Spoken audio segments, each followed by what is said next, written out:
नमस्कार। अमन study point पर आप लोगों का हार्दिक स्वागत है। RO ARO 2021 प्रारंभिक परीक्षा के लिए सामान्य हिंदी के मॉक टेस्ट को देखते हैं। पूरे 60 प्रश्न इसमें हैं और ऐसे ही प्रश्न परीक्षा में आएंगे।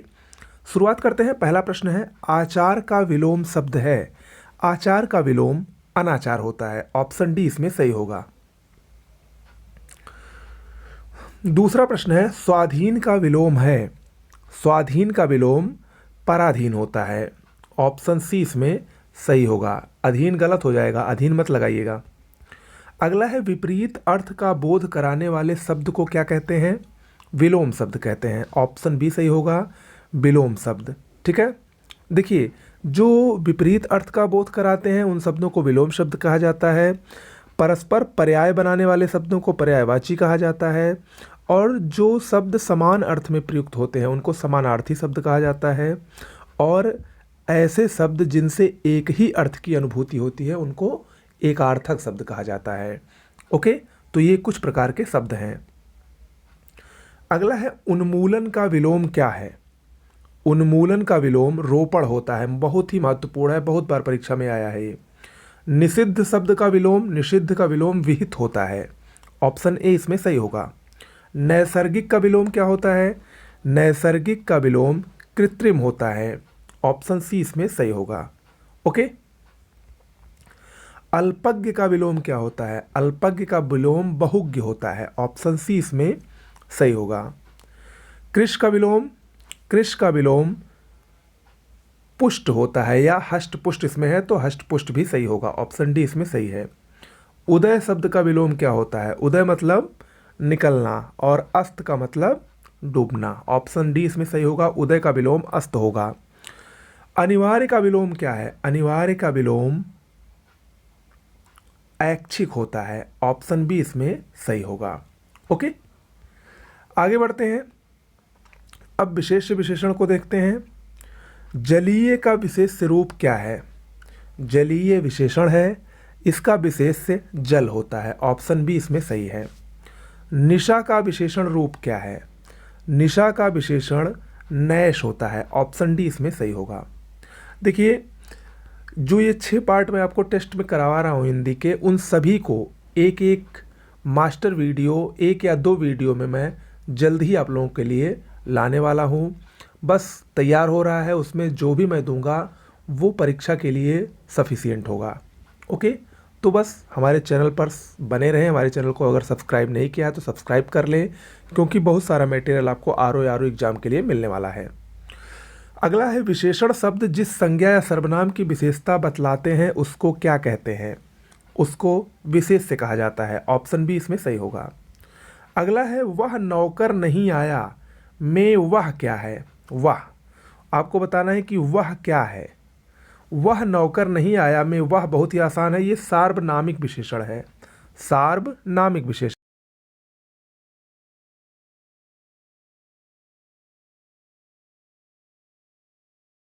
कितना शब्द कौन सा विशेषण है? इसमें आपको बताना है कि कितना कौन सा विशेषण है। कितना शब्द ये परिमाणवाचक विशेषण है। परिमाण का मतलब मात्रा होता है। अगला है, निम्न में से कौन सा शब्द गुणवाचक विशेषण नहीं है? भला, ताजा, नुकीला और दूना। दूना शब्द यहाँ पर ऑप्शन सी सही होगा। दूना गुणवाचक विशेषण नहीं है। ओके, अगला है, श्याम मोहन से अधिक ईमानदार है। इस वाक्य में विशेषण कौन सा है? श्याम मोहन से अधिक ईमानदार है, इसमें अधिक शब्द विशेषण है। ऑप्शन सी इसमें सही होगा। अगला है, 10 क्विंटल गेहूं खरीद लिया है। इसमें विशेषण किस कोटि का है? 10 क्विंटल गेहूं खरीद लिया है, इसमें निश्चित परिमाणवाचक विशेषण है। ओके, क्योंकि यहाँ पर जो 10 क्विंटल है वो निश्चित संख्या का बोध करा रहा है। अगला है, 4 लीटर दूध में कौन विशेष्य है? 4 लीटर दूध में दूध जो है ये विशेष्य है। ऑप्शन सी सही होगा। दूध विशेष्य है, जबकि 4 लीटर क्या है? ये परिमाणवाचक विशेषण है। एक प्रकार से कहें तो निश्चित परिमाणवाचक विशेषण है। ओके, अगला है, इस घर में 15 लोग रहते हैं। इस वाक्य में कौन सा विशेषण है? इस घर में 15 लोग रहते हैं, इसमें संख्यावाचक विशेषण है। ऑप्शन सी इसमें सही होगा। ओके, अगला प्रश्न है, तत्सम शब्द का चयन करना है आपको। नीचे जितने भी वाक्य दिए गए हैं इसमें आपको तत्सम शब्द का चयन करना है। 21वां प्रश्न देखते हैं। 21वें प्रश्न में सांप, यहाँ, मौसी और मुष्टि, इसमें डी ऑप्शन मुष्टि जो है ये तत्सम है। मुष्टि मुट्ठी का तत्सम होता है, जबकि सांप का तत्सम सर्प होता है, यहाँ का तत्सम अत्र होता है और मौसी का तत्सम मातृ शशा होता है। याद रखिएगा, इंपॉर्टेंट है। 22वां प्रश्न देखते हैं। 22वें प्रश्न में रश्मि जो है, रश्मि ये तत्सम है। ऑप्शन सी सही होगा। रश्मि रस्सी का तत्सम रूप है, जबकि रत्ती का तत्सम रक्तिका होता है, रखना का तत्सम रक्षण होता है और रास का तत्सम राशि होता है। ओके, 23वां प्रश्न देखते हैं। शक्कर, विछोह, लौंग और लोचन, इसमें से तत्सम लोचन है। लोचन जो है ये लोयन का तत्सम रूप होता है, जबकि शक्कर का तत्सम शर्करा, बिछोह का तत्सम विक्षोभ और लौंग का तत्सम लवंग होता है। अगला प्रश्न है, हस्तिनी, नयन, बच्चा और बहिरा में हस्तिनी जो होगा ये तत्सम होगा। ओके, हस्तिनी हाथी का तत्सम है, जबकि नयन का तत्सम नयन होता है, बच्चा का तत्सम वत्स होता है और बहिर का तत्सम बधिर होता है। 25वां प्रश्न देखते हैं। अमीय, आम्रचूर्ण, अनाड़ी और अनूठा, इसमें बहुत ही आसान है। आम्रचूर्ण शब्द तत्सम है, बाकी सभी तद्भव हैं। आम्रचूर्ण जो होता है ये अमचुर का तत्सम होता है, जबकि अमीय का तत्सम अमृत होगा, अनाड़ी का तत्सम अनार्य होगा और अनूठा का तत्सम अनुत्थ होता है। 26वां प्रश्न देखिए। अगहन, अक्षवाट, अपाहज और अपना, आसान है। अक्षवाट, अक्षवाट जो है ये ही तत्सम है और ये किसका तत्सम,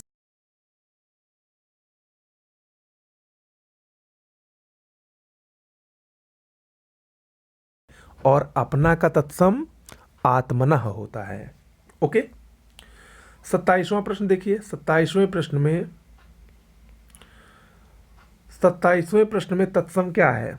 27वें प्रश्न में उज्ज्वल, उज्ज्वल उजला का तत्सम रूप होता है, जबकि उड़ का तत्सम उड्ड होता है। उठ का तत्सम ये उठना जो है ये उत्तिष्ठ का तत्सम है और उगना जो है ये उद्गत का तत्सम होता है। सॉरी, उगना का तत्सम उद्गत होता है। ठीक है, तो इसमें ऑप्शन सी सही होगा। अब नीचे जो दिए गए हैं 3 प्रश्न, उसमें आपको तद्भव शब्द का चयन करना है 28, 29 और 30 में। 28वां प्रश्न देखिए। 28वें प्रश्न में जो अंगूठा है, अंगूठा, अंगूठा ये तद्भव है, बाकी सभी तत्सम है। अंगूठा का तत्सम क्या होगा, अंगुष्ठ होता है, जबकि अंत्र, अंत्र का तद्भव आंत होता है, अंध का अंधा होता है और एकल का अकेला होता है। अगला है अटारी, अग्रहायन, अक्षोट और आकड़न, इसमें तद्भव कौन सा है। इसमें तद्भव अटारी है, ये सही होगा। अटारी इसका तत्सम क्या होगा, अट्टालिका होता है। ओके, जबकि अभी मैंने बताया अग्रहायन ये तत्सम है, इसका तद्भव अगहन होता है, अक्षोट का अखरोट होता है और आकड़न का अकड़ना होता है। अगला है आत्मनः, अनूठा, अंगरक्षक और अकार्य, इसमें जो तद्भव होगा वो अनूठा होगा। ठीक है, अनूठा अनुत्थ का तद्भव होता है। ओके, जबकि आत्मना ये तत्सम है, इसका तद्भव अपना होगा, अंगरक्षक का तद्भव अंगरखा होगा और अकार्य का तद्भव अकाज होता है। अगला प्रश्न है, अब वाक्यांशों के लिए एक शब्द को देखिए। अंत्यज शब्द का सही अर्थ है, अंत्यज शब्द का सही अर्थ होता है जिसका जन्म निम्न वर्ग में हुआ हो, यानी ऑप्शन सी इसमें सही होगा। बहुज्ञ शब्द का सही अर्थ है जो बहुत जानकार हो, ऑप्शन ए इसमें सही होगा। अगला प्रश्न है, जिसे किसी से लगाव ना हो, इसके लिए एक शब्द क्या होगा, जिसे किसी से लगाव ना हो इसके लिए एक शब्द होगा निर्लिप्त, ऑप्शन सी सही होगा इसमें। अगला है, जो कुछ जानने की इच्छा रखता हो, जो कुछ जानने की इच्छा रखता हो उसे जिज्ञासु कहा जाता है, ऑप्शन ए इसमें सही होगा। अगला है, जो बात लोगों से सुनी गई हो, जो बात लोगों से सुनी गई हो इसे किंवदंती कहा जाता है, ऑप्शन डी सही होगा। अगला है सबके समानाधिकार पर विश्वास। सबके समानाधिकार पर विश्वास समाजवाद कहा जाता है इसको, ऑप्शन बी सही होगा। रजोगुण वाला, रजोगुण वाले को राजसिक कहा जाता है। अगला है जिसकी आशा ना की गई हो, जिसकी आशा ना की गई हो अप्रत्याशित, ऑप्शन बी इसमें सही होगा। पेट की आग, पेट की आग के लिए एक शब्द क्या है, जठराग्नि, ऑप्शन सी होगा। जठर मतलब पेट होता है। ओके, देखिए ये प्रश्न बहुत आता है। पेट की आग अगर आए तो जठराग्नि होगा, जंगल की आग आए तो दावाग्नि होगा, समुद्र की आग आए तो बड़वाग्नि होगा। तो इन तीनों को याद रखिएगा, इन्हीं तीनों से प्रश्न अक्सर पूछे जाते हैं। अगला है युयुत्सु का क्या अर्थ है। युयुत्सु का अर्थ युद्ध का इच्छुक होता है, ऑप्शन बी इसमें सही होगा। ओके, चलिए अब आपको बताना है वाक्यों में से कौन सा शुद्ध वाक्य है। ये 4 वाक्य दिए गए हैं, चारों को पढ़ के बताइए इनमें से शुद्ध वाक्य कौन सा है।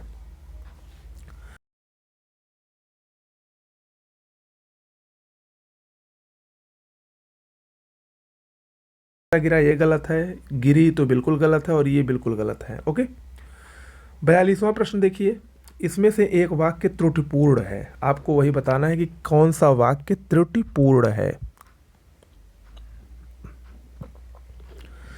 ऑप्शन सी देखिए, क्योंकि यहाँ पर सदैव नहीं सदैव होना चाहिए। पहली बात तो विद्या सदैव साथ देने वाला या साथ रहने वाला, सॉरी, साथ रहने वाला धन होता है, तो ये अशुद्ध है, बाकी तीनों शुद्ध है। अगला है निम्न में से कौन सा एक वाक्य शुद्ध नहीं है, चारों देखिए और बताइए।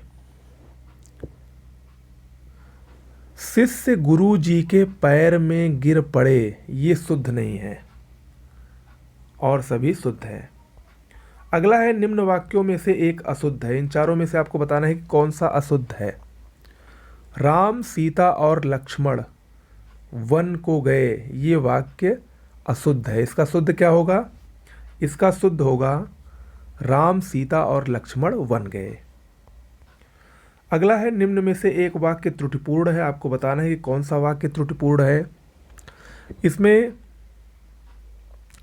निरपराधी को सजा नहीं देनी चाहिए, पहला ही इसमें त्रुटिपूर्ण लग रहा है, क्योंकि इसका जो शुद्ध रूप होगा वो होगा निरपराध को सजा नहीं देनी चाहिए। ओके, और सभी इसमें सही हैं। अगला है निम्न में से शुद्ध वर्तनी वाला शब्द है। आशीर्वाद कैसे लिखा जाता है, आशीर्वाद ऑप्शन सी सही होगा, ऐसे लिखा जाता है, ये शुद्ध है आशीर्वाद, बाकी ये नहीं, और ये भी गलत है और ये भी गलत है, ये सही है। अगला है एक ही शब्द की वर्तनी 4 तरह से लिखी गई है, सही से बताइए। ऊपर लिखित कैसे लिखा जाता है, ऊपर ही लिखित, ये बी वाला बिल्कुल सही होगा, ठीक है, ऊपर ही लिखित ऐसे लिखा जाता है, जो ऑप्शन बी है। अगला है निम्न में से एक वर्तन की अशुद्ध है, आपको बताना है कि किसकी वर्तनी अशुद्ध है। 48वां प्रश्न देखिए, 48वां प्रश्न जो है इसमें ऑप्शन सी सही होगा, कवियत्री, क्योंकि ये वाला सही है, ये गलत है। अगला है निम्न में से शुद्ध शब्द है पूजनीय, ऑप्शन सी सही होगा, 49 में ऑप्शन सी सही होगा, पूजनीय ऐसे लिखा जाता है। 50वां प्रश्न देखिए, वर्तनी की दृष्टि से शुद्ध शब्द कौन सा है इसमें, इसमें ऑप्शन ए अंतर्धान, ये वर्तनी की दृष्टि से शुद्ध शब्द है। ओके, चलिए अब पर्यायवाची शब्दों को देखते हैं। कुल का पर्यायवाची शब्द है, कुल का पर्यायवाची शब्द वंश होता है, ऑप्शन सी सही है। अगला है धनेश्वर का पर्याय होता है, धनेश्वर, धनेश्वर का पर्याय कुबेर होता है, ऑप्शन ए इसमें सही है। ये परभृत किसका पर्यायवाची होता है, परभृत कोयल का पर्यायवाची होता है, याद रखिएगा। अगला है कुसुमेशु का पर्यायवाची शब्द है, कुसुमेशु, कुसुमेशु ये कामदेव का पर्यायवाची है, ऑप्शन सी सही होगा, कामदेव। ओके, यहाँ पर एक शब्द दिया गया है दृग, दृग किसका पर्यायवाची होता है, आँख का पर्यायवाची होता है, याद रखिएगा। अगला है शांभवी का पर्यायवाची शब्द है, शांभवी दुर्गा का पर्यायवाची होता है। ओके, दुर्गा के अन्य पर्यायवाची शब्द कल्याणी, काली, चंडिका, ये सब होते हैं। ओके, अगला है भागीरथी का पर्यायवाची है, भागीरथी गंगा का पर्यायवाची होता है। ऑप्शन ए इसमें सही होगा।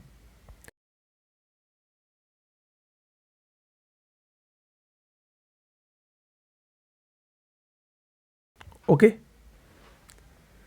अगला है दुहिता का पर्यायवाची शब्द है, दुहिता का पर्यायवाची पुत्री होता है। ऑप्शन सी इसमें सही होगा। ओके, अगला है कमल का पर्यायवाची निम्न में से कौन सा है? बहुत ही आसान है, नीरज। नीरज कमल का पर्यायवाची शब्द है। अगला प्रश्न है नयन का पर्यायवाची शब्द कौन सा है? नयन का पर्यायवाची शब्द अंबक होता है। ऑप्शन सी सही है। नयन का पर्यायवाची शब्द, देखिए नयन आँख का पर्यायवाची है। आँख के अन्य पर्यायवाची अगर हम देखें तो लोचन, नयन, चक्षु, दृग, अंबक, अक्षि, ईक्षण, विलोचन, नेत्र, ये सब क्या है? आँख के पर्यायवाची हैं। अगला है खल का पर्यायवाची शब्द क्या होता है? खल मतलब दुष्ट होता है। ऑप्शन डी इसमें सही होगा। खल का पर्यायवाची शब्द दुष्ट होता है। इसमें एक शब्द आया है ये तुहिन। तुहिन किसका पर्यायवाची होता है? तुहिन हिम यानी बर्फ का पर्यायवाची होता है। ओके, तो ये आज का टेस्ट हुआ। आप लोगों का कितना सही हुआ कमेंट बॉक्स में लिखकर जरूर बताइए। और देखिए इस समय जो जितने भी दिन बचे हैं आप लोग डेली एक टेस्ट जरूर सॉल्व किया करिए, क्योंकि जितना ज़्यादा आप प्रैक्टिस करेंगे उतने आपके जो प्रश्न है उससे आप खेलना प्रारंभ करेंगे और उससे खेलना सीख जाएंगे, जो कि आगामी 5 दिसंबर को आपके लिए बहुत ही काम देने वाला है। ओके, नमस्कार।